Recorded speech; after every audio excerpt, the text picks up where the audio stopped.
السلام عليكم ورحمة الله وبركاته. بسم الله الرحمن الرحيم. الحمد لله رب العالمين، والصلاة والسلام على رسول الأمين وعلى آله وأصحابه أجمعين، أما بعد. يا أيها الذين آمنوا اتقوا الله حق تقاته ولا تموتن إلا وأنتم مسلمون. رب اشرح لي صدري ويسر لي أمري واحلل عقدة من لساني يفقهوا قولي. آمين يا رب العالمين. പ്രിയപ്പെട്ട സത്യവിശ്വാസികളെ, ഇമാം നവവി റഹിമഹുള്ളയുടെ റിയാദുസ് സാലിഹീൻ എന്ന ഹദീസ് ഗ്രന്ഥത്തിൽ ആദ്യത്തെ ബാബാണ് നാം കഴിഞ്ഞ ദിവസത്തിൽ കിതാബ് ആരംഭിച്ചത് ബാബുൽ ഇഖ്ലാസ്. ഇഖ്ലാസുമായി ബന്ധപ്പെട്ട്, നിയ്യത്തുമായി ബന്ധപ്പെട്ടിട്ടുള്ള ബാബാണ്. ഏതൊരു കർമ്മവും നിയ്യത്തിന്റെ അടിസ്ഥാനത്തിലാണ് എന്നും ആ നിയ്യത്ത് അല്ലാഹു സുബ്ഹാനഹു വ തആലയ്ക്ക് വേണ്ടി മാത്രമായിരിക്കണം എന്നുള്ള പ്രാധാന്യവും അതിലെ ഒന്ന് രണ്ട് ഹദീസുകൾ നമ്മൾ വായിക്കുകയും ചെയ്തു. അടുത്ത ഹദീസ്, وعن عائشة رضي الله عنها قالت قال النبي صلى الله عليه وسلم لا هجرة بعد الفتح ولكن جهاد ونية وإذا استنفرتم فانفروا. متفق عليه. ആയിഷ റളിയല്ലാഹു അൻഹ ഉദ്ധരിക്കുകയാണ്, നബി സല്ലല്ലാഹു അലൈഹി വസല്ലം പറഞ്ഞു, ലാ ഹിജ്റത ബഅദൽ ഫത്ഹി, വിജയത്തിന് ശേഷം അഥവാ മക്ക ഫത്ഹായതിനു ശേഷം അഥവാ മക്ക മുശ്രിക്കുകളുടെ കയ്യിൽ നിന്ന് അധികാരം നബി സല്ലല്ലാഹു അലൈഹി വസല്ലം കൈകളിലേക്ക്, മുസ്ലിമീങ്ങളുടെ കയ്യിലേക്ക് വന്നെത്തിയതിനു ശേഷം, ആ ഫത്ഹിന് ശേഷം പിന്നെ ഒരു ഹിജ്റ ഇല്ല. വലാകിൻ ജിഹാദുൻ വനിയ്യത്തുൻ, പിന്നെയുള്ളത് ജിഹാദാണ്, അല്ലാഹുവിന്റെ മാർഗത്തിൽ ജിഹാദ് ചെയ്യലും അതുപോലെ വനിയ്യത്തുൻ. നിയ്യത്ത് എന്ന് പറഞ്ഞു കഴിഞ്ഞാൽ ഒരാളുടെ ഖൽബിൽ ഹിജ്റ ചെയ്യാൻ ഉള്ള ഒരു ഉദ്ദേശം, അല്ലെങ്കിൽ അതിന്റെ ഒരു സാഹചര്യം വന്നാലുള്ള ഉദ്ദേശം, ആ നിയ്യത്ത് ഉണ്ടാവുക എന്നുള്ളതാണ്. ജിഹാദ് ചെയ്യുക എന്നുള്ളത് അല്ലാത്തവർക്ക് ജിഹാദ്. വൈദസ്തുംഫിർതും, നിങ്ങളെ യുദ്ധത്തിന് വേണ്ടി നിങ്ങളോട് പറഞ്ഞാൽ, യുദ്ധം ചെയ്യാൻ വേണ്ടി നിങ്ങളോട് പറഞ്ഞാൽ, ഫൻഫിറു, നിങ്ങൾ യുദ്ധത്തിന് വേണ്ടി പുറപ്പെടുക, യുദ്ധത്തിന് പുറപ്പെടാൻ പറഞ്ഞാൽ നിങ്ങൾ പുറപ്പെടുക എന്നുള്ളത്. വമഅനാഹു, അതിന്റെ ആശയം ഇമാം നവവി മുഖദ്ദിമയിൽ പറഞ്ഞതുപോലെ ചില ഹദീസുകളുടെ ആശയം വ്യക്തമല്ലാത്തത് അല്ലെങ്കിൽ ചില വാക്കുകളുടെ അർത്ഥം വ്യക്തമല്ലാത്തതെല്ലാം ഇമാം നവവി റഹിമഹുള്ള ചെറിയ രീതിയിൽ അതിനോട് ചേർത്ത് പറയുന്നുണ്ട്. വമഅനാഹു ലാ ഹിജ്റത മിൻ മക്കത ലിഅന്നഹാ സാറത് ദാറ ഇസ്ലാമിൻ, അതായത് മക്ക ഇസ്ലാമിന്റെ ഭവനമായതിനു ശേഷം പിന്നെ മക്കയിൽ നിന്നൊരു ഹിജ്റ ഇല്ല എന്നാണ് അതുകൊണ്ട് ഉദ്ദേശിക്കുന്നത്. അപ്പൊ ഈ ഹദീസിൽ പറഞ്ഞ കാര്യങ്ങൾ വളരെ വ്യക്തമാണ്. അതിൽ ഓരോ ഭാഗങ്ങളായിട്ട് നമുക്ക് പറയാം. ഒന്നാമത്തെ ഭാഗം, ലാ ഹിജ്റത ബഅദൽ ഫത്ഹി. ഹിജ്റ എന്ന് പറഞ്ഞാൽ ഒന്നാമത്തെ ഹദീസ് വിശദീകരിച്ചപ്പോൾ നാം പറഞ്ഞിരുന്നു, ഇൻതിഖാൽ മിൻ ബലദിൽ കുഫ്രി ഇലാ ബലദിൽ ഇസ്ലാം, കുഫറിന്റെ നാട്ടിൽ നിന്ന് ഇസ്ലാമിന്റെ നാട്ടിലേക്ക് മാറിപ്പോകുന്നതിനാണ് ഹിജ്റ എന്ന് പറയുന്നത്. തറക്ക എന്ന ആശയത്തിൽ ഹജ്ർ ചെയ്യുക, ഒഴിവാക്കുക എന്നുള്ള ആശയത്തിലാണ് ഹിജ്റ എന്നുള്ള അർത്ഥം വന്നിട്ടുള്ളത്. ഒരു കാര്യം ഒഴിവാക്കുക. അപ്പോ അള്ളാഹുവിന് വേണ്ടി, ദീനനുസരിച്ച് ജീവിക്കാൻ വേണ്ടി കുഫറിന്റെ നാട്ടിൽ നിന്ന്, ദീനനുസരിച്ച് ജീവിക്കാൻ സാധിക്കാത്ത നാട്ടിൽ നിന്ന് പോകുന്നതിനാണ് ഹിജ്റ എന്ന് പറയുക. ഇവിടെ നബി സല്ലല്ലാഹു അലൈഹി വസല്ലം പറയുന്നത് ഫത്ഹിന് ശേഷം അഥവാ മക്ക വിജയിച്ചടക്കിയതിനു ശേഷം ഇനി ഹിജ്റ ഇല്ല എന്നുള്ളതാണ്. ഈ ഒരു ഹദീസിനെ ചില ആളുകൾ തെറ്റിദ്ധരിച്ചിട്ടുള്ളത് ഹിജ്റ എന്നൊരു കാര്യം തന്നെ ഇല്ല, ഇനി അങ്ങോട്ടില്ല, മക്കം ഫത്തിന് ശേഷം ഇനി ഹിജ്റ തന്നെ ഇല്ല എന്ന നിലക്ക് മനസ്സിലാക്കിയിട്ടുണ്ട്. അഥവാ അന്ത്യനാൾ വരെ ഹിജ്റയേ ഇല്ല, ഇനി ഹിജ്റ ഒരിക്കലും ഒരാളും ചെയ്യേണ്ടതില്ല എന്ന നിലക്ക് ചില ആളുകൾ മനസ്സിലാക്കാറുണ്ട്. അതല്ല അതിന്റെ ഉദ്ദേശം. ഇതിന്റെ ഉദ്ദേശം മക്കയിൽ നിന്ന് പിന്നെന്തില്ല, പിന്നൊരു ഹിജ്റ ഇല്ല എന്നുള്ളതാണ്. മക്ക ഇസ്ലാമികമായിട്ടുള്ള നാടായി മാറിയിട്ടുണ്ട്. അതുകൊണ്ട് തന്നെ ആ ലോകാവസാനം വരെ അത് അങ്ങനെ നിലനിൽക്കും. അതുകൊണ്ട് അവിടെ നിന്ന് പിന്നൊരു ഹിജ്റ പോകേണ്ട ആവശ്യമില്ല എന്നുള്ളതാണ് അതുകൊണ്ട് ഉദ്ദേശം.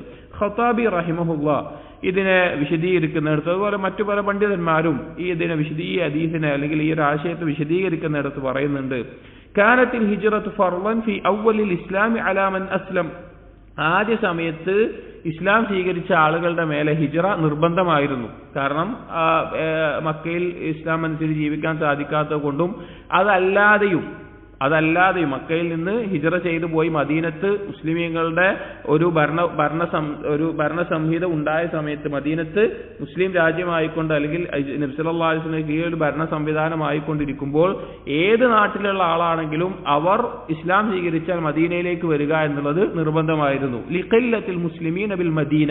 എന്താണ് അതിനുള്ള കാരണം? മുസ്ലിമീങ്ങൾ മദീനയിൽ വളരെ കുറവായതുകൊണ്ട്. വഹാജത്തുഹും ഇലൽ ഇജ്തിമാ, മുസ്ലിമീങ്ങളെല്ലാം ഒരുമിച്ച് നിൽക്കണം, ഒരുമിച്ച് കൂടണം എന്നതുകൊണ്ട് ഏതൊരു നാട്ടിൽ ഒരാൾ ഇസ്ലാം സ്വീകരിച്ചാലും അവർ മദീനയിലേക്ക് വരിക, അവർ ഹിജ്റ ചെയ്ത് വരിക എന്നുള്ളത് നിർബന്ധമായൊരു സാഹചര്യം ഉണ്ടായിരുന്നു. അതിന്റെ ഉദ്ദേശം എന്താണ്? മുസ്ലിമീങ്ങളെല്ലാവരും ഒരുമിച്ച് നിന്ന് മുസ്ലിമീങ്ങൾ ഒരുമിച്ച് നിൽക്കണം എന്നുള്ള ആവശ്യം കൊണ്ട്. ഫലമ്മാ ഫതഹ അല്ലാഹു മക്കത ദഖല അന്നാസ് ഫീ ദീനില്ലാഹി അഫ്വാജ, മക്ക ഫത്ഹായതിനു ശേഷം ആളുകൾ കൂട്ടം കൂട്ടമായി പല നാടുകളിൽ നിന്നും പല പ്രദേശങ്ങളിൽ നിന്നുമെല്ലാം ഇസ്ലാമിലേക്ക് വന്നപ്പോൾ ഫസഖത ഫർദുൽ ഹിജ്റത്തി ഇലൽ മദീന, എന്തുണ്ടായി? മദീനയിലേക്ക് ഹിജ്റ പോവുക എന്നുള്ള നിർബന്ധ ബാധ്യത അവിടെ ഒഴിവായി. അപ്പൊ പിന്നെ എന്ത് വേണ്ട? മദീനയിലേക്ക് എല്ലാവരും ഹിജ്റ ചെയ്ത് വരേണ്ട ഒരു നിർബന്ധ ബാധ്യത അവിടെ ഇല്ല. വബഖിയ ഫർദുൽ ജിഹാദ്, പക്ഷേ ഏത് നാട്ടിലാവട്ടെ അവിടെ മുസ്ലിം ഭരണകൂടം ഉണ്ടെങ്കിൽ അവരുടെ കീഴിലായിക്കൊണ്ട് ആ ഒരു അവസ്ഥയിൽ നബി സല്ലല്ലാഹു അലൈഹി വസല്ലം കീഴിൽ അന്ന് ജീവിച്ചിരിക്കുമ്പോൾ ജിഹാദ് ചെയ്യുക എന്നുള്ളതാ. വനിയ്യത്തു അലാ മൻ ഖാമ ബിഹി, അതുപോലെ തന്നെ നിയ്യത്ത് ഉണ്ടാവുക എന്നുള്ളത്.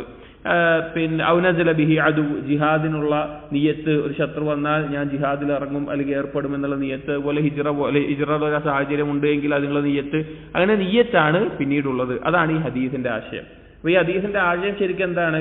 മദീനയിലേക്ക് ഹിജ്റ പോവുക എന്നുള്ളത് ഇസ്ലാമിന്റെ ആദ്യകാലത്ത് നിർബന്ധമായൊരു കാര്യമായിരുന്നു. ആ നിർബന്ധ ബാധ്യത പിന്നെന്തില്ല? മക്ക ഫത്ഹായതിനു ശേഷം. കാരണം അത്രയും മുസ്ലിമീങ്ങൾ വ്യാപിച്ച് മുസ്ലിമീങ്ങൾക്ക് വലിയ സ്വാധീനമുള്ള ഒരവസ്ഥയിലായപ്പോഴാണ് മക്ക ഫത്ഹാകുന്നത്, മക്ക വിജയിച്ചിറക്കുന്നത്. അപ്പൊ പിന്നെ ആളുകൾ പല നാടുകളിൽ നിന്ന് ഇസ്ലാം സ്വീകരിക്കുന്ന ആളുകൾ എങ്ങോട്ട് വരണ്ട?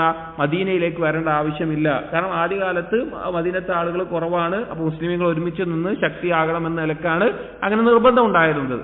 അത് ഒഴിവായി എന്നുള്ളതാണ് ലാ ഹിജ്റത ബഅദൽ ഫത്ഹി എന്നുള്ളതിന്റെ ഉദ്ദേശം. ഇതിന്റെ ഉദ്ദേശം അതാണ്. അതല്ലാതെ ലോകാവസാനം വരെ ഇനി ഹിജ്റ ഇല്ല എന്നുള്ളതല്ല. ഏതു കാലഘട്ടത്തിലും മരണം വരെ, ഇപ്പൊ വേറെ ഹദീസുകളിൽ വന്നിട്ടുള്ള കാര്യമാണ്, സൂര്യൻ പടിഞ്ഞാറ് ഉദിക്കുന്നത് വരെ അല്ലെങ്കിൽ അന്ത്യനാൾ വരെ ഹിജ്റ എന്തുണ്ട്? ഹിജ്റ ഉണ്ട്. ഹിജ്റ നിലനിൽക്കുന്ന ഒരു കാര്യമാണ്. ഒരു കുഫറിന്റെ നാട്ടിൽ ഇസ്ലാം അനുസരിച്ച് ജീവിക്കാൻ സാധിക്കാത്ത ഒരാളാണ് എങ്കിൽ, അയാൾക്ക് സാധിക്കുമെങ്കിൽ എന്ത് വേണം? അയാൾ ഹിജ്റ പോകണം. അയാൾക്ക് ദീനനുസരിച്ച് ജീവിക്കാൻ സാധിക്കുന്നില്ല എങ്കിൽ അവിടുന്ന് ഹിജ്റ പോകണം. മുസ്തലൈഫ് അല്ലെങ്കിൽ, അഥവാ പിന്നെ സ്ത്രീകളോ കുട്ടികളോ അല്ലെങ്കിൽ അത്രയും ദുർബലനായിട്ടുള്ള ഒരാളല്ല, ഒരു സാഹചര്യം ഇല്ലാത്ത ഒരാളല്ല എങ്കിൽ അയാൾ എന്ത് ചെയ്യണം? ഹിജ്റ പോകണം. അത് അയാളുടെ മേലെ നിർബന്ധമാണ്, ലോകാവസാനം വരെ നിർബന്ധമാണ്. എന്നാൽ ഇസ്ലാമിന്റെ ഷിആറുകൾ പ്രകടമാക്കാൻ സാധിക്കുന്ന ഒരു സ്ഥലമാണെന്ന് വിചാരിക്കുക. ഒരാൾക്ക് ജുമുഅ ജമാഅത്തുകൾ നിർവഹിക്കാനുള്ള സൗകര്യമുണ്ട്, ബാങ്ക് കൊടുക്കാനുള്ള സൗകര്യമുണ്ട്, ഇസ്ലാമിക നിയമം അനുസരിച്ച് ജീവിക്കാനുള്ള സൗകര്യമുണ്ട്. അങ്ങനെയുള്ള ഒരു നാട്ടിൽ നിന്ന് എന്താ ആവശ്യമില്ല? ഹിജ്റ പോകേണ്ട ആവശ്യമില്ല. ഫത്ഹുൽ ബാരിയിൽ ഈ ഹദീസിനെ വിശദീകരിക്കുന്നിടത്ത് ഇമാം മാവറദി റഹിമഹുള്ള പറഞ്ഞിട്ടുള്ള ഒരു വാക്ക്, ഈ ഒരു മസലയുമായി ബന്ധപ്പെട്ട് പറഞ്ഞത് ഇബ്നു ഹജർ അസ്ഖലാനി കൊടുക്കുന്നുണ്ട്.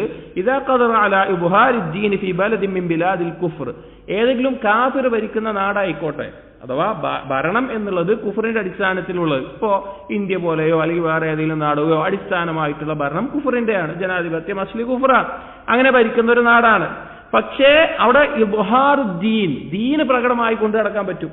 ഇപ്പൊ നമ്മുടെ നാട്ടിൽ പറഞ്ഞതുപോലെ നമ്മുടെ നാട്ടിൽ എന്ത് ചെയ്യാം? നമുക്ക് മസ്ജിദുകൾ നിർമ്മിക്കാം, ജുമുഅ നടത്താം, ജമാഅത്ത് നടത്താം, ബാങ്ക് കൊടുക്കാം, അങ്ങനെ പിന്നെ ഈദ്ഗാഹുകൾ, ഈദ് നിസ്കാരം നടത്താം, സ്വന്തം വ്യക്തിപരമായിട്ടുള്ള നിയമങ്ങൾ, ശരീഅത്ത് നിയമങ്ങൾ പിൻപറ്റാം. അങ്ങനെയുള്ള നാടുകളിൽ ഫൽ ഇഖാമത്തു ഫീഹാ അഫ്ളു മിനർ റഹ്ലത്തി മിൻഹാ, അവിടെ നിന്ന് പോകുന്നതിനേക്കാൾ നല്ലത് അവിടെ താമസിക്കലാണ്. അവിടെ നിന്ന് പോകുന്നതിനേക്കാൾ നല്ലത് അവിടെ താമസിക്കലാണ്. എന്താണ് കാരണം? ലിമാ യതറജ്ജാ മിൻ ദുഖൂലി ഗൈരിഹി ഫിൽ ഇസ്ലാം, മറ്റുള്ള ആളുകൾ ഇസ്ലാമിലേക്ക് പ്രവേശിക്കാനുള്ള ഒരു കാരണം, അല്ലെങ്കിൽ ദഅവത്ത് ചെയ്യാം, ആളുകൾക്ക് ദീൻ എത്തിച്ചു കൊടുക്കാം, ആ ഒരു പ്രതീക്ഷ, ആളുകൾ ദീനിലേക്ക് അടുക്കാനുള്ള ആ ഒരു പ്രതീക്ഷ ഉള്ളത് കൊണ്ട് അതാണ് എന്ത് നല്ലത് എന്ന നിലക്ക് അഭിപ്രായപ്പെട്ടത് കാണാം. ഇമാം മാവറദി റഹിമഹുള്ള പറഞ്ഞത് കാണാം. അപ്പൊ ഹിജ്റ എന്നുള്ളത് ഉണ്ട്, ലോകാവസാനം വരെയുണ്ട്. ഈ ഹദീസിൽ പറഞ്ഞിട്ടുള്ള ലാ ഹിജ്റത ബഅദൽ ഫത്ഹ് എന്നുള്ളത് മദീനയിലേക്ക് ആദ്യകാലത്ത് എല്ലാവരും വരിക, അല്ലെങ്കിൽ ഇസ്ലാം സ്വീകരിച്ചവരെല്ലാം മദീനയിലേക്ക് ഹിജ്റ ചെയ്ത് വരിക എന്നുള്ള ആ നിർബന്ധിത അത് ഒഴിവാക്കിയതിനെ പറ്റിയിട്ടാണ് ഇതിൽ പറഞ്ഞിട്ടുള്ളത്. വലാകിൻ ജിഹാദുൻ വനിയ്യത്തുൻ, ഇതാണ് നമ്മുടെ ബാബുമായി ബന്ധപ്പെട്ടത്. പിന്നുള്ളത് ജിഹാദാണ്. ഹിജ്റ കഴിഞ്ഞാൽ ഏറ്റവും വലിയൊരു അമലായിക്കൊണ്ടുള്ളത് ജിഹാദാണ്. അള്ളാഹുവിന്റെ മാർഗത്തിൽ ജിഹാദ് ചെയ്യുക, അത് നിലനിൽക്കുന്നുണ്ട്. ഏത് നാട്ടിലാവട്ടെ മുസ്ലിം ഭരണകൂടത്തിന്റെ അല്ലെങ്കിൽ മുസ്ലിം ഒരു അമീറിന്റെ കീഴിലായിക്കൊണ്ട് മുസ്ലിമുകൾ ഉണ്ട് എങ്കിൽ, മുസ്ലിമീങ്ങൾക്ക് അധികാരമുള്ള ഒരു നാടുണ്ട് എങ്കിൽ അവർക്ക് ജിഹാദുണ്ട്. ആ ജിഹാദുണ്ട്. അതുപോലെ നിയ്യത്തുൻ, അല്ലെങ്കിൽ ആ ജിഹാദ് ഇല്ലാത്തൊരു നാടാണ്, പക്ഷെ ആ ജിഹാദ് ചെയ്യാൻ അല്ലെങ്കിൽ ജിഹാദിന്റെ ഒരു കാര്യം വന്നു കഴിഞ്ഞാൽ ഞാൻ ജിഹാദ് ചെയ്യും എന്നുള്ള ആ നിയ്യത്ത്, അങ്ങനെ ഒരു നിയ്യത്ത് പോലും ഇല്ലാത്തവൻ നിഫാഖിന്റെ അംശമുള്ളവനാണെന്ന് ഹദീസിൽ കാണാം. അഥവാ ജിഹാദിന്റെ ഒരു സാഹചര്യം വന്നു കഴിഞ്ഞാൽ ഞാൻ അള്ളാഹുവിന്റെ മാർഗത്തിൽ പോരാടും എന്നുള്ള നിയ്യത്ത് പോലും ഇല്ലാത്തവൻ, അവന്റെ കൽബിൽ നിഫാഖിന്റെ അംശമാണെന്ന് കാണാം. അപ്പോൾ അങ്ങനെ നിയ്യത്ത് അവിടെ ഉണ്ടായിരിക്കണം. അതാണ് നമ്മുടെ ബാബുമായി ബന്ധപ്പെട്ടത്. അഥവാ ഏത് സമയത്തും അള്ളാഹുവിന്റെ മാർഗത്തിൽ ഇനി ഹിജ്റ ചെയ്യാനാണെങ്കിൽ അതിന് ഞാൻ തയ്യാറാണ്, അള്ളാഹുവിന്റെ മാർഗത്തിൽ യുദ്ധമാണെങ്കിൽ അതിന് ഞാൻ തയ്യാറാണ്, അൽ ജിഹാദ് ആണെങ്കിൽ, അങ്ങനെ ഏത് കാര്യത്തിനും ആ നിയ്യത്ത് ഉണ്ടാവുക എന്നുള്ളത് എപ്പോഴും നിലനിൽക്കുന്നുണ്ട്. എന്നിട്ട് പറഞ്ഞ വിഷയം ഇനി ഹിജ്റയുമായി ബന്ധപ്പെട്ട് മറ്റൊരു കാര്യം പറയാനുള്ളത്. ഇപ്പൊ നമ്മൾ പറഞ്ഞല്ലോ ഇസ്ലാമികമായി ജീവിക്കാൻ സാധിക്കുന്ന ഒരു നാട്ടിൽ നിന്നാണെങ്കിൽ പോകേണ്ടതില്ല എന്നുള്ളത്. ഇനി ഉലമാക്കൾ ഈ വിഷയത്തിൽ ചർച്ച ചെയ്തിട്ടുള്ള മറ്റൊരു കാര്യം, കുഫറിന്റെ നാട്ടിലേക്ക് അങ്ങോട്ട് പോകാൻ പാടുണ്ടോ? ഒന്നെങ്കിൽ ഇങ്ങനെ ഇസ്ലാം ഇൽഹാറായി കൊണ്ടു നടക്കാൻ പറ്റുന്ന ഒരു നാട്, അല്ലെങ്കിൽ മുസ്ലിമീങ്ങളുടെ നാട്, അതിൽ നിന്നുകൊണ്ട് ആർക്കെങ്കിലും കുഫറിന്റെ നാട്ടിലേക്ക് പോകാൻ പാടുമോ? ഉലമാക്കൾ പറഞ്ഞു 3 നിബന്ധനകൾ പാലിക്കേണ്ടതുണ്ട് അങ്ങനെ പോകണമെങ്കിൽ. അഥവാ പച്ചയായ കുഫറിന്റെ ഭരണത്തിന് കീഴിലുള്ള ഒരു നാട്ടിലേക്ക്, ഇസ്ലാം വാഹിറായി കൊണ്ടു നടക്കാൻ പറ്റാത്തൊരു നാട്ടിലേക്ക് പോകണമെങ്കിൽ 3 നിബന്ധനകളുണ്ട്. ഒന്നാമത്തേത്, അവിടെ ഉണ്ടാകുന്ന ശുബ്ഹത്തുകളെ എതിർക്കാൻ മാത്രമുള്ള ഇൽമ് അവനുണ്ടായിരിക്കണം. അവിടെ ധാരാളം ശുബ്ഹത്തുകൾ ഉണ്ടാവും, പിഴച്ച വിശ്വാസങ്ങൾ ഉണ്ടാവും, പിഴച്ച കാര്യങ്ങൾ ഉണ്ടാവും, പല രീതിയിലുള്ള ശക്കുകൾ ഇട്ടുതരും, ഇൽഹാദ് ഉണ്ടാകും, പല നിരീശ്വരവാദം ഉണ്ടാകും, പലതരത്തിലുള്ള വാദങ്ങൾ ഉണ്ടാവും, അങ്ങനെ പല കാര്യങ്ങളുണ്ടാവും. അതിനെയെല്ലാം പ്രതിരോധിക്കാനുള്ള ഇൽമ് അവന്റെ എതിർത്തുണ്ടായിരിക്കണം. രണ്ടാമത്തേത്, ശഹ്വത്തുകളെ എതിർക്കാനുള്ള ദീൻ അവന്റെ കയ്യിലുണ്ടായിരിക്കണം. ശഹ്വത്തുകൾ ധാരാളം വ്യഭിചാരമാവട്ടെ, അതുപോലുള്ള കാര്യങ്ങളാവട്ടെ, അങ്ങനെയുള്ള കാര്യങ്ങളിലേക്ക് കൂടുതൽ പ്രേരണയേകുന്ന ഒരുപാട് സാഹചര്യങ്ങൾ ഉണ്ടാകും. അപ്പൊ അങ്ങനെയുള്ള ആ സാഹചര്യത്തിൽ പിടിച്ചു നിൽക്കാനുള്ള ദീനിയായ ബോധം അല്ലെങ്കിൽ ദീന് അല്ലെങ്കിൽ തഖ്വ ഉള്ളവനായിരിക്കണം. മൂന്നാമത്തേത്, ഹാജത്ത് ഉണ്ടായിരിക്കണം, എന്തെങ്കിലും ഒരു ആവശ്യം ഉണ്ടായിരിക്കണം. വേറെ നാടുകളിൽ ലഭിക്കാത്ത വിദ്യാഭ്യാസമോ അല്ലെങ്കിൽ ചികിത്സയോ അല്ലെങ്കിൽ എന്തെങ്കിലും ഒരു ഹാജത്ത് അവനുണ്ടായിരിക്കണം ആ നാട്ടിലേക്ക് പോകേണ്ടത്. ഇതല്ലാത്ത ഈ 3 നിബന്ധനകൾ പാലിക്കാതെ കുഫറിന്റെ നാട്ടിലേക്ക് ഒരാൾ ഒന്നെങ്കിൽ മുസ്ലിമുകളുടെ നാട് അല്ലെങ്കിൽ ഇസ്ലാം അനുസരിച്ച് ജീവിക്കാൻ സാധിക്കുന്ന ഒരു നാട്ടിൽ നിന്ന് എന്ത് ചെയ്യാൻ പാടില്ല, പോകാൻ പാടില്ല എന്നുള്ളത് ഉലമാക്കൾ ഈ വിഷയത്തിൽ പറഞ്ഞത് കാണാം.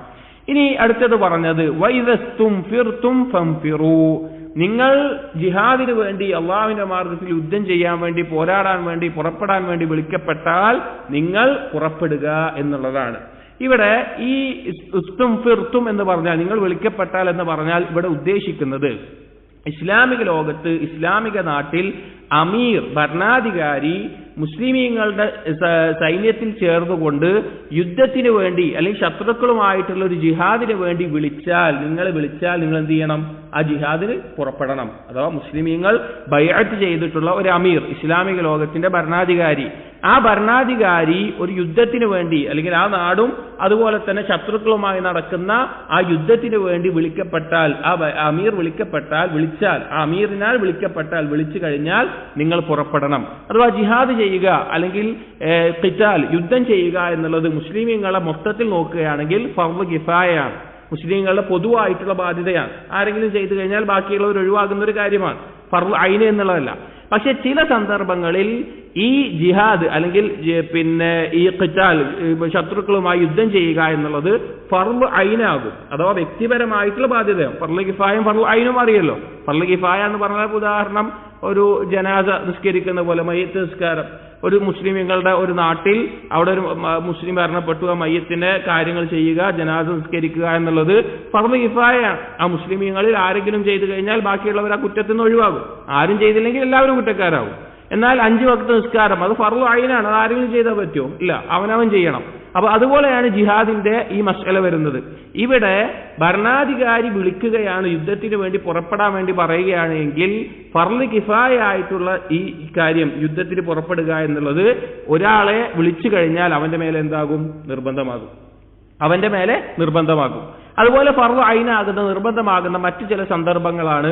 ഒന്ന്, ശത്രു ഇങ്ങോട്ട് ആക്രമിക്കാൻ വന്നു.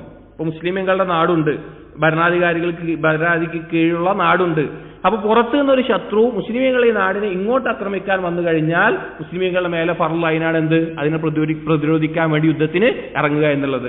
അതുപോലെ യുദ്ധത്തിന്റെ സ്വഫുകൾ നിന്ന സമയത്ത്, സ്വഫുകളിലായിക്കൊണ്ട് നിൽക്കുന്ന സമയത്ത് പിന്നെ യുദ്ധത്തിന് എന്ത് ചെയ്യാൻ പാടില്ല?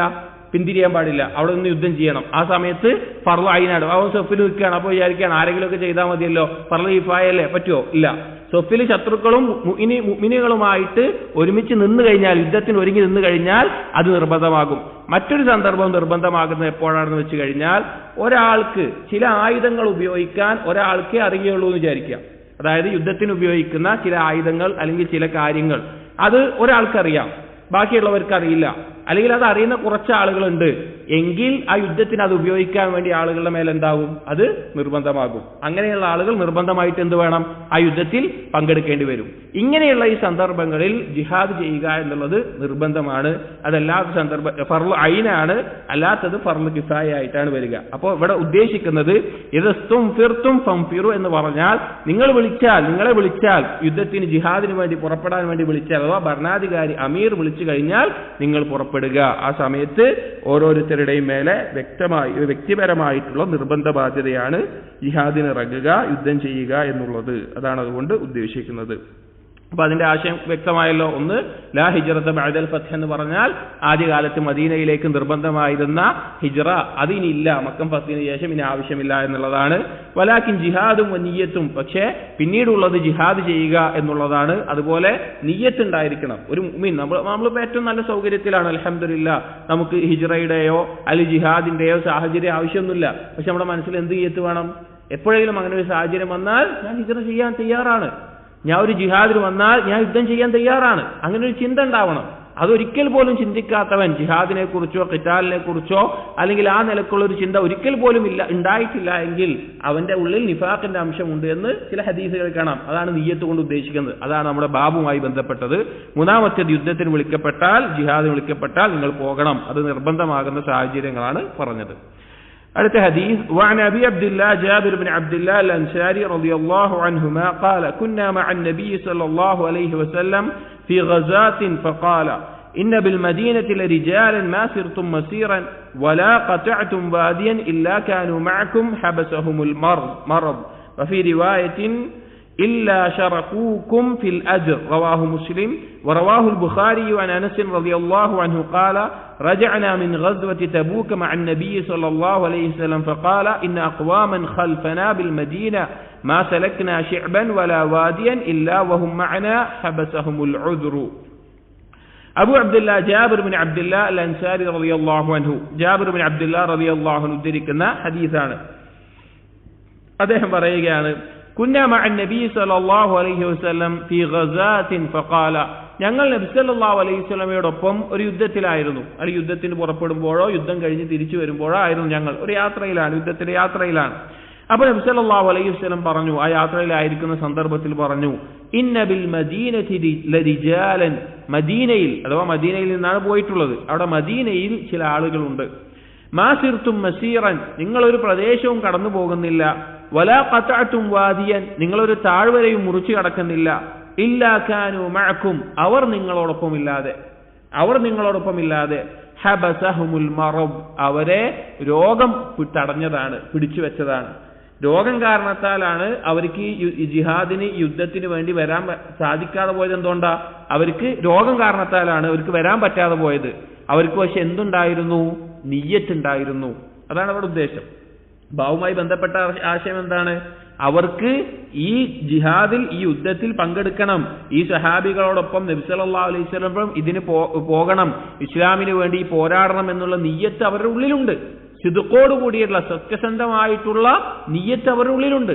പക്ഷേ അവർക്ക് രോഗം കാരണത്താൽ അവർക്ക് എന്ത് സാധിച്ചില്ല? അവർക്ക് പുറപ്പെടാൻ സാധിച്ചില്ല. അപ്പോൾ നബി സല്ലല്ലാഹു അലൈഹി വസല്ലം പറയാണ്, നിങ്ങൾ ഏത് പ്രദേശത്ത് പോകുമ്പോഴും അവർ നിങ്ങളോടൊപ്പം ഉണ്ട് എന്ന് പറയാൻ. കാരണം അവരെ തടഞ്ഞ ഒരു കാര്യമുണ്ടായിരുന്നു. വഫീ റിവായത്തിൽ, മറ്റൊരു റിവായത്തിൽ, ഇല്ലാ ശറകൂകും ഫിൽ അജ്ർ റവാഹു മുസ്ലിം.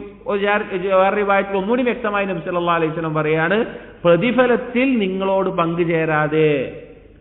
അവർക്ക് എന്തുണ്ട്? നിങ്ങളെ പോലെ പ്രതിഫലം അവർക്കും ഉണ്ട്. കാരണം എന്തിന്റെ മേലെ പ്രതിഫലം കിട്ടുന്നത്? നിയ്യത്തിന്റെ മേലെയാണ്. സത്യസന്ധമായ നിയ്യത്തിന്റെ മേലെയാണ് അവർക്ക് ആ പ്രതിഫലം കിട്ടുന്നത്.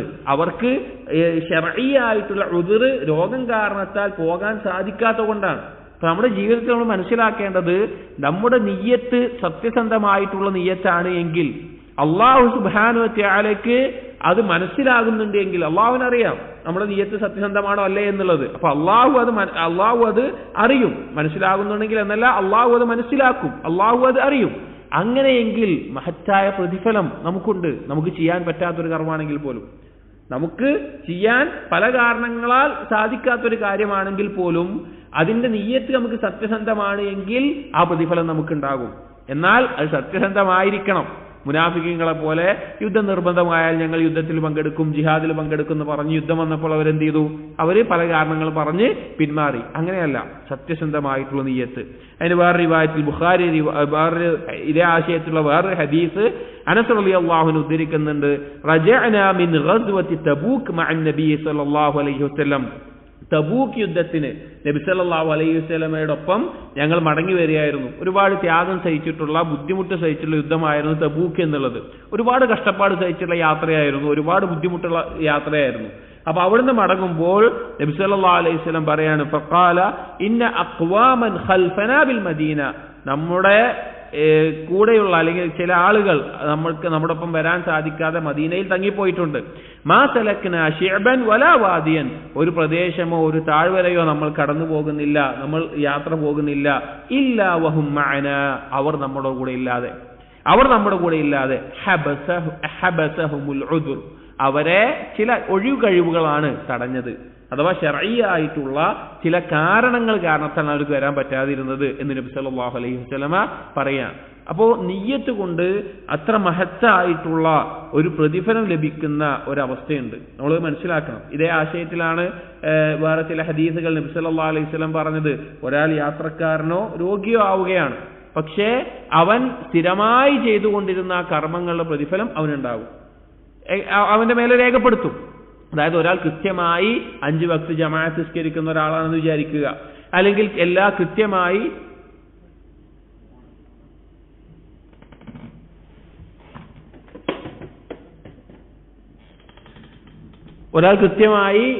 സുന്നത്തായ നോമ്പുകൾ നോൽക്കുന്ന ആളാണെന്ന് വിചാരിക്കുക.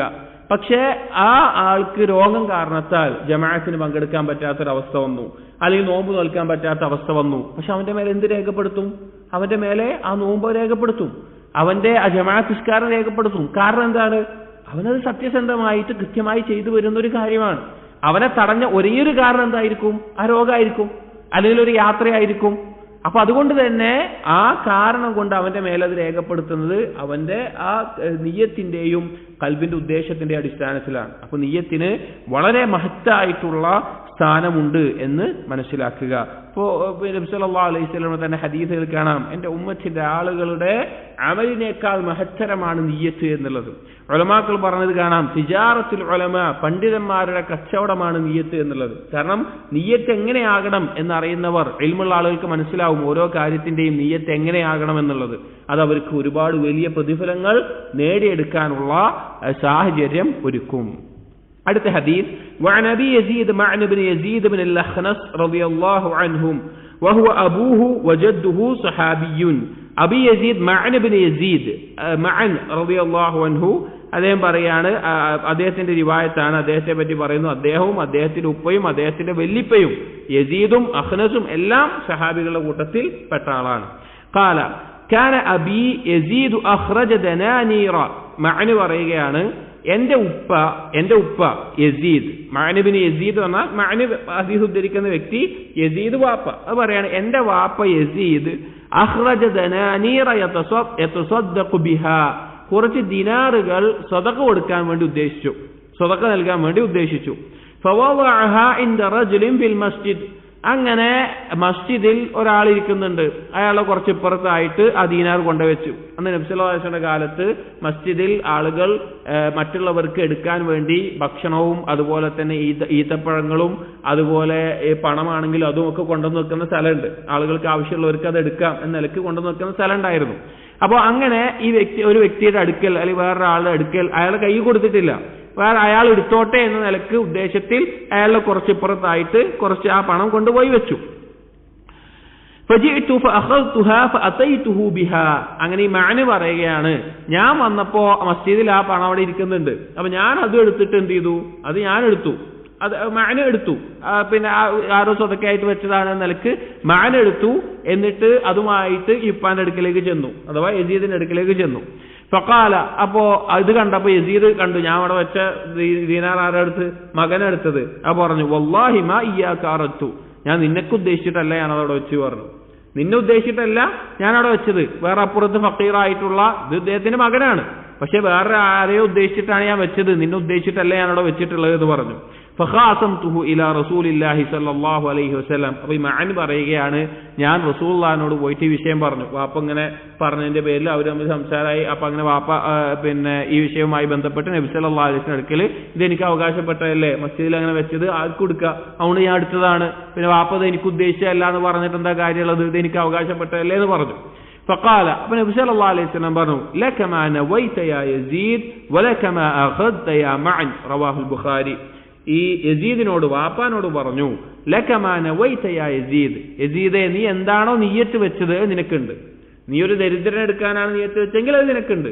നീ ആർക്കാണോ ഉദ്ദേശിച്ചത് അത് നിനക്കുണ്ട്. വലക മാ അഖദത യാ മഅൻ, മഅനെ എടുത്ത് നിനക്കുണ്ട്. അഥവാ ആർക്ക് വേണമെങ്കിലും എടുക്കാൻ നിലക്ക് വെച്ചിട്ടുള്ളതാണത്. അപ്പൊ ആ എടുത്ത സമ്പത്ത് എന്താണോ അത് മഅന് അവകാശപ്പെട്ട, അത് തിരിച്ചു കൊടുക്കേണ്ട ആവശ്യമില്ല, അത് നിനക്ക് അവകാശപ്പെട്ടതാണ്. യസീദിനോട് പറഞ്ഞു നീ അത് വേറൊരാൾക്ക്, സ്വന്തം മകനല്ല വേറൊരാൾക്ക് ഉദ്ദേശിച്ചാണെങ്കിൽ ആ നിയ്യത്തിന്റെ അടിസ്ഥാനത്തിലുള്ളത് നിനക്കുമുണ്ട് എന്ന് നബി സല്ലല്ലാഹു അലൈഹി വസല്ലം പറയാണ്. ഈ ഹദീസ് എന്ന ഭാവുമായി ബന്ധപ്പെട്ട കാര്യം എന്താണ്? ഒരാളുടെ നിയ്യത്ത് എന്താണോ അതിന്റെ അടിസ്ഥാനത്തിലാണ് എന്ത് അയാളുടെ അമല് സ്വീകരിക്കപ്പെടുന്നതും അതിന് പ്രതിഫലം നൽകപ്പെടുന്നതും. ഇതിന് ഏറ്റവും മഹത്തായ മറ്റൊരു ഉദാഹരണമാണ് ബനൂ ഇസ്രായേലിൽ പെട്ട ഒരു വ്യക്തി രാത്രിയിൽ സ്വതക്ക കൊടുക്കാൻ തീരുമാനിച്ചത്. അഥവാ സ്വതക്ക കൊടുക്കുമ്പോൾ രഹസ്യമായി സ്വതക്ക കൊടുക്കുക എന്നുള്ളത് ശ്രേഷ്ഠതയുള്ള കാര്യമാണ്. എന്നാൽ ആർക്കാണ് ഞാൻ കൊടുക്കുന്നത് എന്ന് പോലും അറിയാതെ നിലക്ക് കൊടുക്കാൻ വേണ്ടി ഒരാൾ ഉദ്ദേശിച്ചു. അങ്ങനെ അയാൾ രാത്രിയിൽ അയാൾ കുറച്ച് സ്വതക്ക നൽകാൻ വേണ്ടി കുറച്ച് ദീനാറോ ദിർഹമോ എടുത്തുകൊണ്ട്, അല്ലെങ്കിൽ എന്താണോ കാര്യം അത് എടുത്തുകൊണ്ട് രാത്രിയിൽ അയാൾ കൊണ്ടുപോയി കൊടുത്തു. അയാൾ കൊണ്ടുപോയി കൊടുത്തത് ഒരു ദിവസം ഒരു കള്ളനായ വ്യക്തിക്കായിരുന്നു. പിറ്റേന്ന് രാത്രിയും കൊടുത്തത് ഒരു വ്യഭിചാരിണിയായ പെണ്ണിന്. പിറ്റേന്ന് രാത്രി കൊടുത്തത് സമ്പന്നനായിട്ടുള്ള ഒരു വ്യക്തിക്ക്. അപ്പോൾ അയാൾക്ക് തോന്നി സ്വാഭാവികമായിട്ടും അനർഹരായിട്ടുള്ള ആളുകൾക്ക് കയ്യിലാണ് എന്റെ സ്വതക്ക എത്തിപ്പെട്ടത്.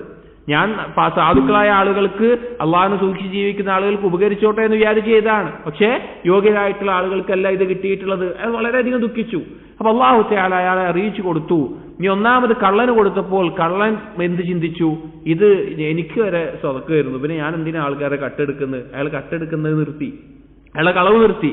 വ്യഭിചാരിക്ക് സ്വതക്ക കിട്ടിയപ്പോൾ എനിക്കിതാ സ്വതക്ക കിട്ടുന്നു, എനിക്ക് ആവശ്യമുള്ള റിസ്ക് എത്തിക്കുന്ന അള്ളാഹ്ക്ക് വഴിയുണ്ട്, ഞാൻ എന്തിനാ ഈ തെറ്റ് ചെയ്യുന്നത്, അത് അവസാനിപ്പിച്ചു.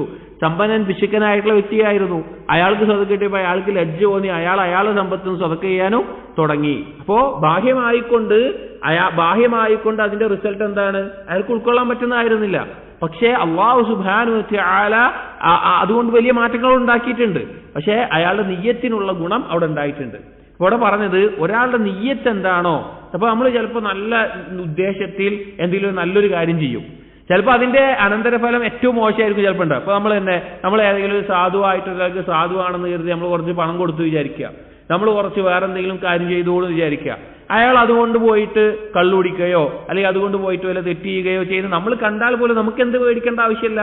നമ്മുടെ അമല് നഷ്ടപ്പെട്ടു എന്ന് വിചാരിക്കണ്ട. നമുക്ക് പ്രതിഫലം എന്തിന്റെ അടിസ്ഥാനത്തിലാണ്? എന്ത് നിയ്യത്തിലാണ് നമ്മൾ നൽകിയത് എന്നുള്ളതിന്റെ അടിസ്ഥാനത്തിലാണ്. നമ്മൾ കള്ളുടിക്കാനാണ് കൊടുത്തതെങ്കിലോ അതാണ് നമ്മൾ നിയ്യത്ത്. എന്നാൽ എന്ത് നിയ്യത്തിലാണോ നമ്മൾ ചെയ്തത് അതിന്റെ അടിസ്ഥാനത്തിലാണ് അതിന് പ്രതിഫലം ഉണ്ടാവുക. അടുത്ത ഹദീസ് وعن ابي اسحاق سعد بن ابي وقاص مالك بن أهيب بن عبد مناف بن زهرة بن كلاب بن مرة بن كعب بن لؤي القرشي الزهري رضي الله عنه. سعد بن أبي وقاص رضي الله عنه അദ്ദേഹത്തിന്റെയും ഈ കുടുംബ പരമ്പര ഇവിടെ പറയാനുള്ള കാരണം അത് നബി സല്ലല്ലാഹു അലൈഹി വസല്ലമയുടെ കുടുംബ പരമ്പരയിലേക്ക് ചേർന്ന് വരുന്നത് കൊണ്ടാണ് എന്ന് പറഞ്ഞത് ഈ കുടുംബ പരമ്പര കൊടുത്തിട്ടുള്ളത്. ഇതിൽ ആരിലേക്കാണ് നബി സല്ലല്ലാഹു അലൈഹി വസല്ലമയുടെ പരമ്പര ചേരുന്നത് എന്ന് പറയാൻ ആർക്കെങ്കിലും അറിയോ? سعد بن أبي وقاص مالك بن أهيب بن عبد مناف بن زهرة بن كلاب بن مرة بن كعب بن لؤي القرشي الزهري رضي الله عنه.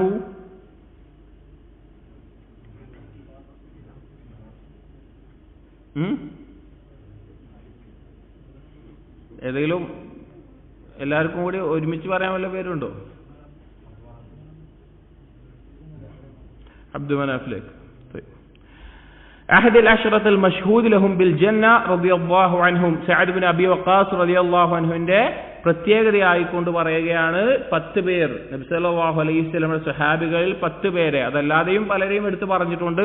10 ആളുകളെ പ്രത്യേകം നബി സല്ലല്ലാഹു അലൈഹി വസല്ലം എടുത്തു പറഞ്ഞിട്ടുണ്ട് എന്ത്, അവർ സ്വർഗത്തിലാണ് എന്നുള്ളത്. ആ ആളുകളുടെ പേരാർക്കെങ്കിലും പറയാൻ സാധിക്കുമോ? 10 ആളുകളുടെ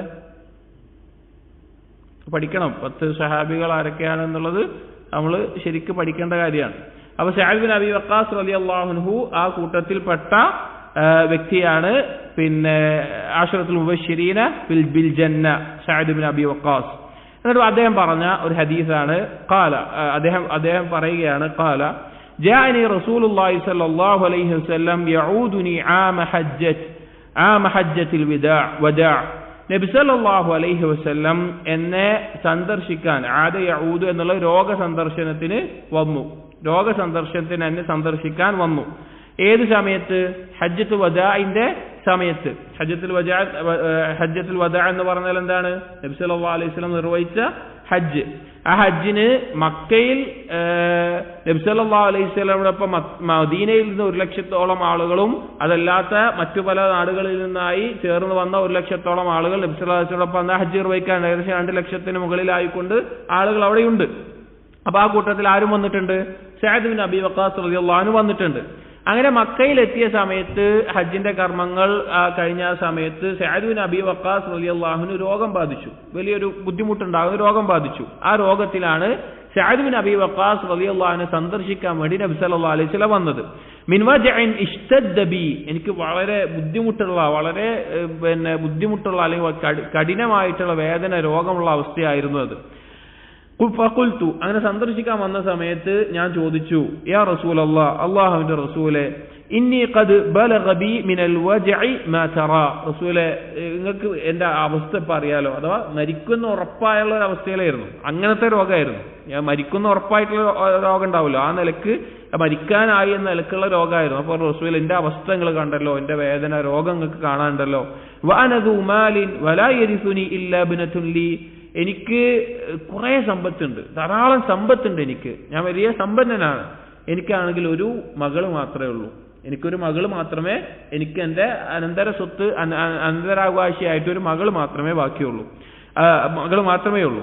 അഫഅതസദ്ദഖു ബിസുലുസൈ മാലി, ഞാൻ എന്റെ സമ്പത്തിന്റെ 2/3 ഭാഗവും സദഖ ചെയ്യട്ടെ ചോദിച്ചു.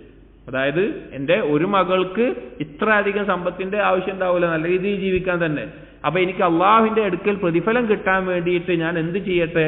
എന്റെ സമ്പത്തിന്റെ 2/3 ഭാഗവും ഞാൻ സദഖ ചെയ്യട്ടെ എന്ന് നിലക്ക് പറഞ്ഞു. അഥവാ മരിക്കാനായി എന്ന് ഉറപ്പുള്ള ഒരു അവസ്ഥയിൽ. ഖാല ലാ, നബി സല്ലല്ലാഹു അലൈഹി വസല്ലം പറഞ്ഞു, വേണ്ട, ചെയ്യണ്ട പറഞ്ഞു.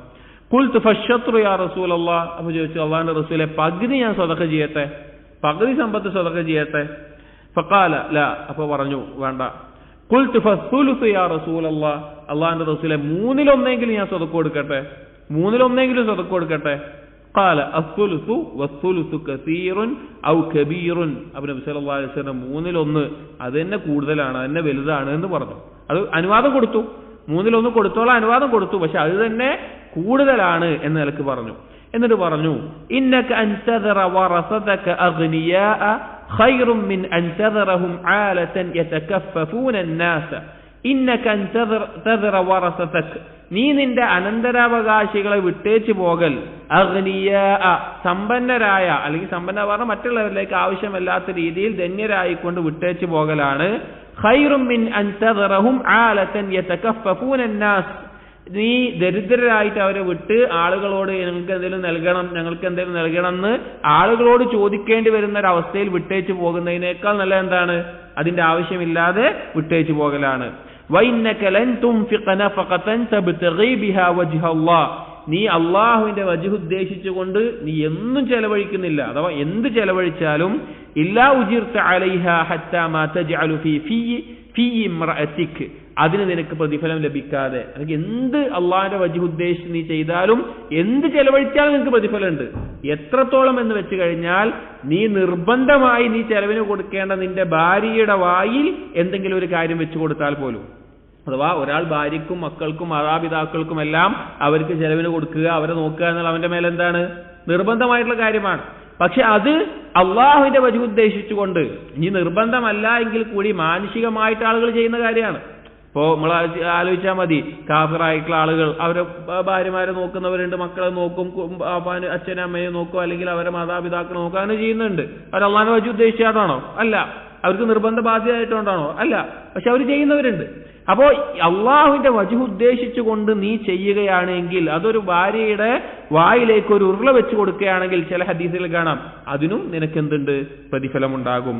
ഖാല, അപ്പോൾ സഅദ് ഇബ്നു അബി വഖാസ് റളിയല്ലാഹു അൻഹു പറഞ്ഞു, ഫഖുൽതു യാ റസൂലല്ലാഹ്, അല്ലാഹുവിന്റെ റസൂലേ, ഉഖല്ലഫു ബഅദ അസ്ഹാബി, റസൂലേ ഞാൻ എന്റെ കൂടെയുള്ള ആളുകൾ പോയി കഴിഞ്ഞിട്ട് ഞാനിവിടെ ബാക്കിയാകുമോ റസൂലേ? അഥവാ മക്കയില് ബാക്കിയുള്ളവരെന്താവും? ഹജ്ജ് കഴിഞ്ഞാൽ തിരിച്ചു പോകും. കാരണം അസ്ഹാബി എന്ന് ഉദ്ദേശിച്ചത് മുഹാജിറീങ്ങൾ. സഅദ് ഇബ്നു അബി വഖാസ് ഹിജ്റ ചെയ്ത ആളാണ് മദീനയിലേക്ക്. അപ്പൊ ആ ഹിജ്റ ചെയ്ത ആളുകൾ മക്കയിൽ തങ്ങൂല, അവരെന്ത് ചെയ്യും? തിരിച്ച് മദീനയിലേക്ക് പോകും. അപ്പൊ അവര് പോയി കഴിഞ്ഞിട്ടും ഞാനിവിടെ ബാക്കിയാവോ, അഥവാ ഞാൻ ഇവിടെ കിടന്ന് മരിക്കോ റസൂലേ എന്ന് ചോദിച്ചു. ഖാല, അപ്പൊ നബി സല്ലല്ലാഹു അലൈഹി വസല്ലം വീണ്ടും സമാധാനിപ്പിച്ചു, ഇന്നക ലൻ തുഖല്ലഫ ഫതഅമല അമലൻ തബ്തഗി ബിഹി വജ്ഹ അല്ലാഹ്, നീ ഇവിടെ ബാക്കി, ഇവിടെ മലയാളത്തിൽ അതിന്റെ ആശയം, നീ ഇവിടെ ബാക്കിയായിട്ട് നീ എന്തെങ്കിലും ഒരു സൽക്കർമ്മം ചെയ്യുകയാണ് അള്ളാഹുവിന്റെ വജ്ഹ് ഉദ്ദേശിച്ചുകൊണ്ട് ചെയ്താൽ, ഇല്ലസ്ദത്ത ബിഹി ദറജതൻ വരിഫഅതൻ, അതുകൊണ്ട് എന്തുണ്ടാകും? നിന്റെ ദറജ ഉയരുകയും ചെയ്യും. നിന്റെ ദറജ ഉയരും. അഥവാ നീ ഇവിടെ ബാക്കിയായിട്ട് എന്തെങ്കിലും സൽക്കർമ്മം ചെയ്തു കഴിഞ്ഞാൽ അതുകൊണ്ട് എന്തുണ്ടാവും? നിനക്ക് അള്ളാഹുവിന്റെ അടുക്കൽ ദറജയും പ്രതിഫലമൊക്കെ കിട്ടും എന്ന് പറഞ്ഞ് സമാധാനിപ്പിച്ചു. വിശദീകരിക്കുക, ഓരോ ഭാഗവും വിശദീകരിക്കാനുണ്ട്. وَلَعَلَّكَ أَن تُخَلَّفَ حَتَّى يَنْتَفِعَ بِكَ أَقْوَامٌ وَيُضَرَّ بِكَ آخَرُونَ എന്ന് നബി സല്ലല്ലാഹു അലൈഹി വസല്ലം പറഞ്ഞു. നീ ബാക്കിയാവും, ഇനിയും നീ ജീവിക്കും, ഇനിയും കാലം ജീവിക്കും. എന്നിട്ട് ചില ആളുകൾക്ക് നിന്നെ കൊണ്ട് ഉപകാരമുണ്ടാകും, ചില ആളുകൾക്ക് നിന്നെ കൊണ്ട് ദോഷവും ഉണ്ടാകും എന്ന് നബി സല്ലല്ലാഹു അലൈഹി വസല്ലം പറഞ്ഞു. എന്നിട്ട് നബി സല്ലല്ലാഹു അലൈഹി വസല്ലം അവിടെ വെച്ച് പ്രാർത്ഥിച്ചു, അല്ലാഹുമ്മ അംദി ലി അസ്ഹാബി ഹിജ്റതഹും, അല്ലാഹുവേ എന്റെ സഹാബികളുടെ ഹിജ്റയെ നീ നിലനിർത്തേണമേ.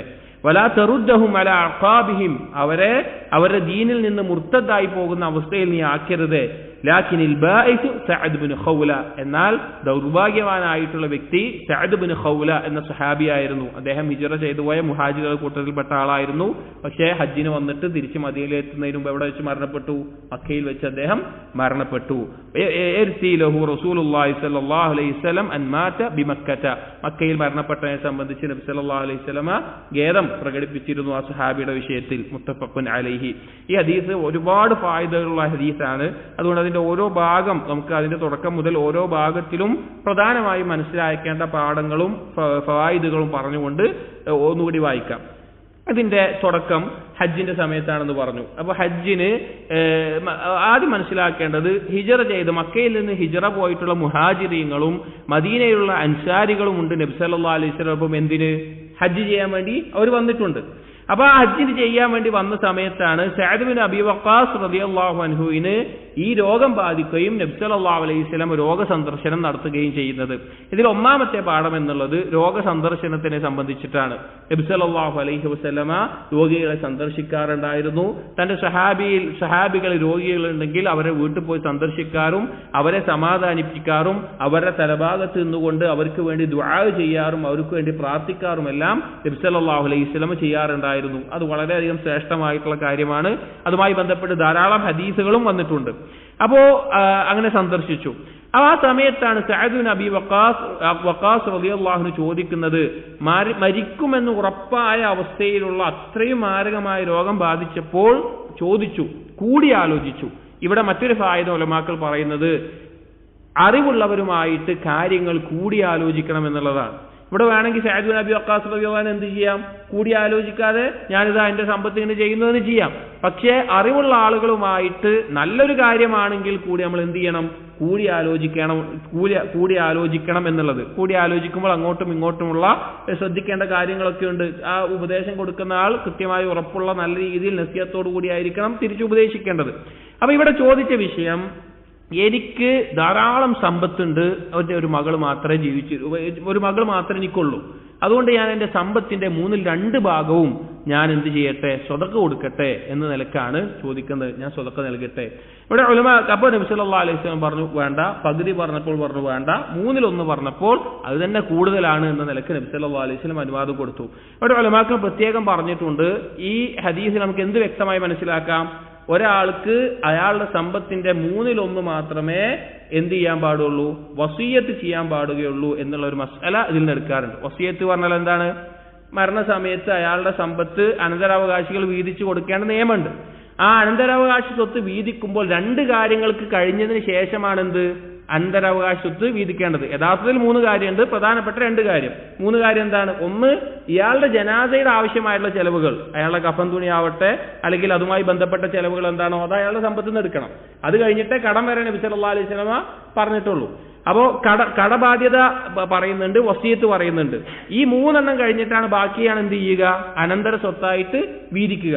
അതായത് പ്രധാനമായിട്ട് ഒരാളുടെ കടബാധ്യതയും അയാൾ വസിയത്ത് ചെയ്തതിനു ശേഷമുള്ള സ്വത്താണ് അനന്തരാവകാശികൾക്ക് വീതിച്ചെടുക്കുക. അപ്പോൾ അങ്ങനെ വരുമ്പോൾ ഒരാൾ വസിയത്ത് ചെയ്യുകയാണ്, അയാളുടെ 1/3 കൂടുതൽ അയാൾക്ക് എന്ത് ചെയ്യാൻ പാടില്ല, വസിയത്ത് ചെയ്യാൻ പാടില്ല എന്നുള്ള മസ്അല ഇന്ന് കിട്ടുന്നുണ്ട്. കാരണം മരണം ഉറപ്പായ സമയത്താണ് സഅദ് ബിൻ അബി വഖാസ് റളിയല്ലാഹു അൻഹു നബി സല്ലല്ലാഹു അലൈഹി വസല്ലമയോട് എന്ത് ചോദിക്കുന്നത്, ഞാൻ ഈ 1/3 അല്ലെങ്കിൽ ഇതിൽ ചോദിച്ചപ്പോൾ അനുവദിച്ചത് എന്താണ്, 1/3 എന്നുള്ളത്. ഇവിടെ ഉലമാക്കൾ പ്രത്യേകം സൂചിപ്പിച്ചിട്ടുള്ള ഒരു കാര്യം എന്താണെന്ന് വെച്ച് കഴിഞ്ഞാൽ, ഇത് മരണമുറപ്പാകുന്ന സമയത്തുള്ള രോഗത്തെ സംബന്ധിച്ചാണ്. അല്ലാത്ത സന്ദർഭങ്ങളിൽ ഒരാൾക്ക് പകുതിയോ അല്ലെങ്കിൽ 1/2 ഭാഗമോ എല്ലാം സ്വതക്ക് കൊടുക്കാം. ഇനി സമ്പത്ത് മുഴുവൻ വേണമെങ്കിലും ഒരാൾക്ക് സ്വതക്ക് കൊടുക്കാം, അത് അനുവദിക്കപ്പെട്ടിട്ടുണ്ട്. പക്ഷെ എന്ത് വേണം, അയാൾക്ക് വരുമാന മാർഗം ലഭിക്കുമെന്നുള്ള ഒരു പ്രതീക്ഷ ഉണ്ടായിരിക്കണം എന്ന നിലക്ക്. അയാൾക്ക് കച്ചവടം ഉണ്ട്, അല്ലെങ്കിൽ വേറെ എന്തെങ്കിലും വരുമാനം കിട്ടും. അങ്ങനെയുണ്ട് എങ്കിൽ മരണം പ്രതീക്ഷിക്കാത്ത അല്ലെങ്കിൽ മരണം ഉറപ്പാക്കാത്ത അങ്ങനെ വിചാരിക്കാത്ത രോഗത്തിന്റെ സന്ദർഭത്തിൽ അയാൾക്ക് എന്ത് ചെയ്യാം, എത്ര വേണമെങ്കിലും സ്വതക്ക കൊടുക്കൽ അനുവദനീയമാണ് എന്ന നിലക്ക് കാണാം. പക്ഷെ അയാൾക്ക് വരുമാനം കിട്ടും എന്നുള്ള ഒരു മാർഗം ഉണ്ടെങ്കിൽ അയാൾക്ക് അങ്ങനെ ചെയ്യാവുന്നതാണ്. ഇവിടെ ഉദ്ദേശം മരണം ഉറപ്പാകുന്ന അല്ലെങ്കിൽ ഞാൻ ഇനി മരിക്കുമെന്നുള്ള രോഗമോ അല്ലെങ്കിൽ വസിയത്തിന്റെ വിഷയത്തിലാണ് 1/3 കൂടുതൽ എന്ത് ചെയ്യാൻ പാടില്ല, അയാൾ വസിയത്ത് ചെയ്യാൻ പാടില്ല, സ്വതക്ക് കൊടുക്കാൻ പാടില്ല. ഇവിടെ ഈ 1/3 തന്നെ ചെയ്യണോ അതോ അതിൽ കുറവ് മതിയോ എന്നുള്ളതിൽ അബൂബക്കർ സിദ്ദീഖ് റളിയല്ലാഹു അൻഹു വസിയത്ത് ചെയ്യാൻ ഇഷ്ടപ്പെട്ടത് 5/1. 5/1 ഞാൻ വസിയത്ത് ചെയ്യുകയുള്ളൂ എന്ന് പറഞ്ഞത് കാണാം. ഒരു റിവായത്ത് കാണാം, അബ്ദുർ റസാഖ് അദ്ദേഹത്തിന്റെ മുസന്നഫിലും ബൈഹഖി അദ്ദേഹത്തിന്റെ സുനനുൽ കുബ്രയിൽ ഉദ്ധരിച്ചിട്ടുള്ള റിവായത്താണ്. അബൂബക്കർ റളിയല്ലാഹു അൻഹു പറഞ്ഞു, അർബാ മാ റളിയഹുല്ലാഹു ലിനഫ്സിഹി, അല്ലാഹുവിന്റെ സ്വന്തത്തിൽ തൃപ്തിപ്പെട്ടതാണ് ഞാൻ വസിയത്തിന്റെ വിഷയത്തിൽ തൃപ്തിപ്പെടുന്നത് എന്ന് അബൂബക്കർ സിദ്ദീഖ് റളിയല്ലാഹു അൻഹു പറഞ്ഞിട്ടുണ്ട്. എന്താണ് അള്ളാഹു തൃപ്തിപ്പെട്ടത് പറഞ്ഞത്? ഗനീമത്ത് സ്വത്ത് വീതിക്കുമ്പോൾ അള്ളാഹുവിന്റെ റസൂൽ എത്രയാണ്, 5/1. ഗനീമത്ത് സ്വത്ത് കിട്ടിക്കഴിഞ്ഞാൽ, യുദ്ധം ചെയ്ത് സ്വത്ത് കിട്ടിക്കഴിഞ്ഞാൽ അതിന്റെ 5/1 അള്ളാഹുവിന്റെ റസൂലായിട്ട് പറഞ്ഞിട്ടുള്ളത്. അപ്പൊ 5/1 ഞാൻ പരലോകത്തേക്ക് പ്രതിഫലം കിട്ടാൻ വേണ്ടി വസിയത്ത് ചെയ്യാൻ ഉദ്ദേശിക്കുന്നുള്ളൂ എന്ന് അബൂബക്കർ സിദ്ദീഖ് റളിയല്ലാഹു അൻഹു പറഞ്ഞിട്ടുണ്ട്.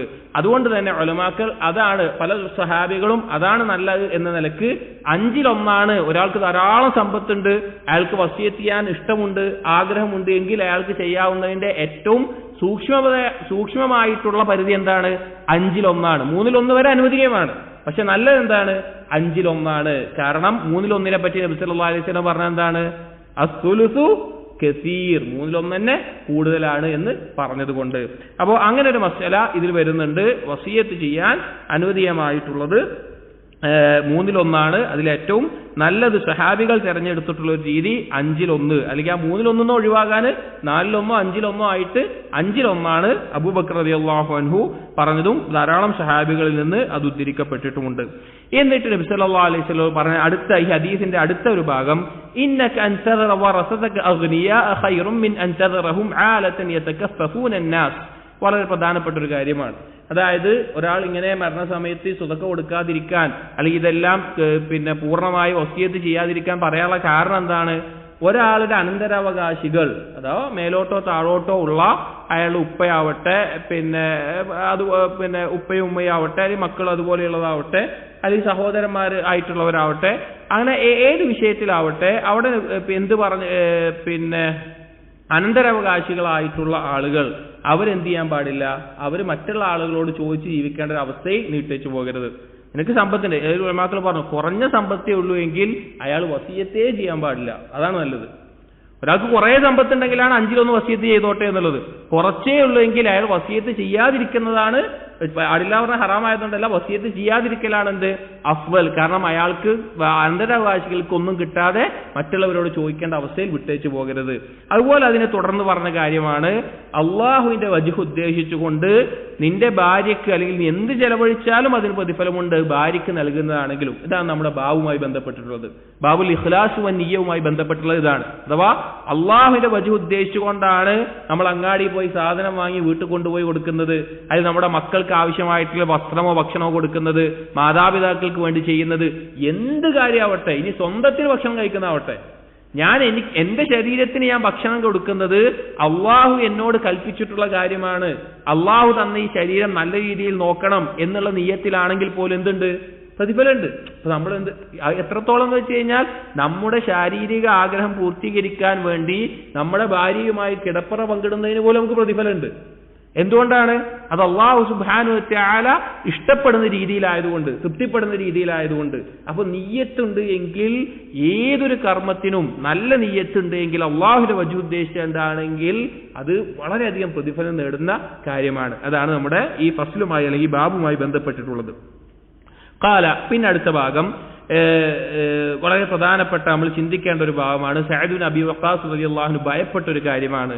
യാ റസൂലല്ലാഹ് ഉഖല്ലഫു ബഅദ അസ്ഹാബി, റസൂലേ എന്റെ ഒപ്പമുള്ള ആളുകളെ ഒക്കെ പോയി കഴിഞ്ഞിട്ട് ഞാനിവിടെ ബാക്കിയാവുമെന്ന്. ഇവിടെ നമ്മൾ ചിന്തിക്കേണ്ട ഒരു കാര്യം, ഇവിടെ ഇങ്ങനെ ചോദിക്കാനുള്ള കാരണം എന്താണ്? മക്ക എന്താ മോശം നാടാണോ? അല്ല, മക്ക വളരെ പേടിയോടുകൂടിയാണ് ചോദിക്കുന്നത്. ഞാനിവിടെ ബാക്കിയായി പോവോ എന്നുള്ള പേടിയിലാണ് ചോദിക്കുന്നത്. അപ്പോ എന്തുകൊണ്ടാണ് സഅദ് ബിൻ അബി വഖാസ് റളിയല്ലാഹു അൻഹു ചോദിച്ചിട്ടുള്ളത്? ഉലമാക്കൾ ഇതിന് വിശദീകരിക്കുമ്പോൾ പറഞ്ഞ വളരെ മഹത്തായ ഒരു കാര്യം എന്ന് വെച്ച് കഴിഞ്ഞാൽ, അള്ളാഹുവിന് വേണ്ടി ഒഴിവാക്കിയ ഒരു കാര്യം പിന്നെ അതെന്ത് ചെയ്യാൻ പാടില്ല, തിരിച്ച് നമ്മൾ എടുക്കാൻ പാടില്ല എന്ന നിലക്ക. അള്ളാഹുവിന് വേണ്ടി ഒഴിവാക്കിയ ഒരു കാര്യം പിന്നെ അതിലേക്ക് പോകരുത് എന്ന നിലക്ക. അഥവാ സഅദ് ബിൻ അബി വഖാസ് റളിയല്ലാഹു അൻഹുവും അതുപോലെയുള്ള മുഹാജിറുകളും അവർ ഈ മക്ക വിട്ടു പോയത് എന്തിനാണ്?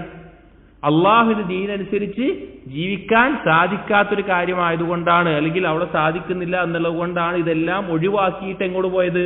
മദീനയിലേക്ക് പോയത്. തിരിച്ച് മക്കം ഫത്ത് കഴിഞ്ഞു.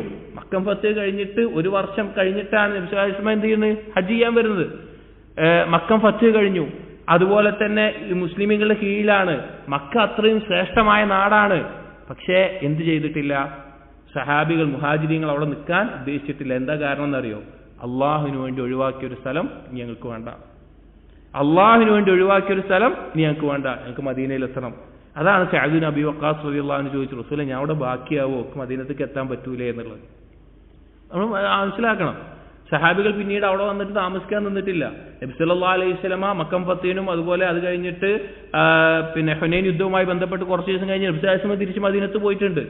അള്ളാഹ്ക്ക് വേണ്ടി ഒഴിവാക്കിയത് കൊണ്ടാണ്. അവിടെ നമ്മൾ ആലോചിച്ച് നോക്കിയും ഇവിടെ ഉലമാക്കൾ ഓർമ്മിപ്പിച്ചിട്ടുള്ള ഒരു കാര്യം എന്താ വെച്ച് കഴിഞ്ഞാൽ, അള്ളാഹുവിന് വേണ്ടി ഒഴിവാക്കിയ ഏറ്റവും അഫ്ളലായ കഅബയുള്ള മസ്ജിദുൽ ഹറമുള്ള മക്കയിൽ നിന്ന് അവർ പോയിട്ട് തിരിച്ച് മക്ക അതിൽ നിൽക്കാൻ അല്ലെങ്കിൽ അവിടെ മരിക്കുമെന്ന് അവർ പേടിച്ചിട്ടുണ്ട് എങ്കിൽ അള്ളാഹുവിന് വേണ്ടി ഒഴിവാക്കിയ ഒരു ഹറാമിലേക്ക് വീണ്ടും മടങ്ങുന്നത് എത്ര ഗൗരവമുള്ള കാര്യമായിരിക്കും. അള്ളാഹുവിന് വേണ്ടി നമ്മൾ ഒഴിവാക്കിയ ഒരു ഹറാം, അതൊരു പാപമാവട്ടെ, ഒരു വസ്തു ആവട്ടെ, ഒരു വ്യക്തിയാവട്ടെ, എന്ത് കാര്യമാവട്ടെ, അള്ളാഹുവിന് വേണ്ടി ഒഴിവാക്കിയ ഒരു കാര്യം അതിലേക്ക് വീണ്ടും മടങ്ങുക എന്നുള്ളത് നമ്മൾ ആലോചിച്ച് നോക്കൂ. അതായത് സഹാബികൾ മക്കയിലേക്ക് വീണ്ടും നിൽക്കാത്തത് എന്തുകൊണ്ടാ? അള്ളാഹ്ക്ക് വേണ്ടി ഒഴിവാക്കിയ ഒരു നാടായതുകൊണ്ടാണ്. അപ്പൊ ഒരു ഹറാമായൊരു കാര്യം അള്ളാഹ്ക്ക് വേണ്ടി ഒഴിവാക്കിയിട്ട് വീണ്ടും നമ്മൾ അത് ചെയ്യുകയാണെങ്കിലോ എത്ര വലിയ ഗൗരവമുള്ള കാര്യമാണ്. വളരെ ശ്രദ്ധിക്കേണ്ട ഒരു കാര്യമാണ്, നമ്മൾ ചിന്തിക്കേണ്ട ഒരു കാര്യമാണ്, നമ്മൾ പരസ്പരം താരതമ്യം ചെയ്തു നോക്കേണ്ട ഒരു കാര്യമാണ്. നമ്മുടെ ജീവിതത്തിൽ സംഭവിച്ചു പോകുന്ന അല്ലെങ്കിൽ പോകാവുന്ന ഒരു കാര്യമാണ് അള്ളാഹുവിന് വേണ്ടി ഒരു തെറ്റ് ഞാൻ ഒഴിവാക്കി ഇനി ഞാൻ ചെയ്യില്ല, ഇനി ഞാനത് ആവർത്തിക്കില്ല, അല്ലെങ്കിൽ ഇനി എനിക്കത് വേണ്ട എന്ന് നമ്മൾ തീരുമാനിച്ച് ചിലപ്പോൾ വീണ്ടും നമ്മൾ അതിലേക്ക് മടങ്ങുന്ന ഒരവസ്ഥ. സഹാബികൾ അവർക്ക് എത്ര ഇഷ്ടമുള്ള കാര്യമാണെങ്കിലും അള്ളാഹ്ക്ക് വേണ്ടിയിട്ട് നീ പാപല്ല. ഇതുപോലെ വേറെ ഉദാഹരണം കാണാം. ഇബ്നു ഉമർ റളിയല്ലാഹു അൻഹു ലൻ തനാലുൽ ബിർറ ഹത്താ തുൻഫിഖു എന്നുള്ള ആയത്ത് അമലാക്കിയപ്പോൾ ആയത്ത് നബി സല്ലല്ലാഹു അലൈഹി വസല്ലം വഫാത്തൊക്കെ കഴിഞ്ഞിട്ട് കുറെ കാലം കഴിഞ്ഞ ശേഷം ഈ ആയത്ത് ഒരു ദിവസം ഓതിയപ്പോൾ ഇബ്നു ഉമർ റളിയല്ലാഹു അൻഹു ഇങ്ങനെ തോന്നി, പിന്നെ ഇഷ്ടമുള്ളതെന്ന് ഒഴിവാക്കണമല്ലോ, ഇഷ്ടമുള്ളതെന്ന് ചെലവഴിക്കണം എന്നാണല്ലോ. ബിർറ് കിട്ടണമെങ്കിൽ നിങ്ങൾക്ക് ഏറ്റവും ഇഷ്ടമുള്ളതെന്ന് ഒഴിവാക്കണം. അപ്പോൾ ഇബ്നു ഉമർ റളിയല്ലാഹു അൻഹു ആലോചിച്ചപ്പോൾ ഇബ്നു ഉമർ റളിയല്ലാഹു അൻഹു ഏറ്റവും ഇഷ്ടം ആ സമയത്ത് ഉണ്ടായിരുന്നത് റോമക്കാരിയായിരുന്ന ഒരു അടിമപ്പെണ്ണിനോടായിരുന്നു. വളരെ ഇഷ്ടമായിരുന്നു.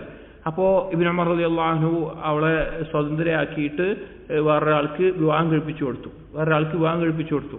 അഥവാ അടിമ എന്ന് പറഞ്ഞാൽ ശാരീരികമായിട്ടുള്ള ബന്ധം അനുവദനീയമായിട്ടുള്ള അത്രയും ഇഷ്ടമുള്ള കാണാൻ സൗന്ദര്യമുള്ള ഒരായിരുന്നു. പക്ഷേ ഇബ്നു ഉമർ റളിയല്ലാഹു അൻഹു സ്വതന്ത്രയാക്കിയിട്ട് വേറൊരാൾക്ക് വിവാഹം കഴിച്ചു കൊടുത്തു.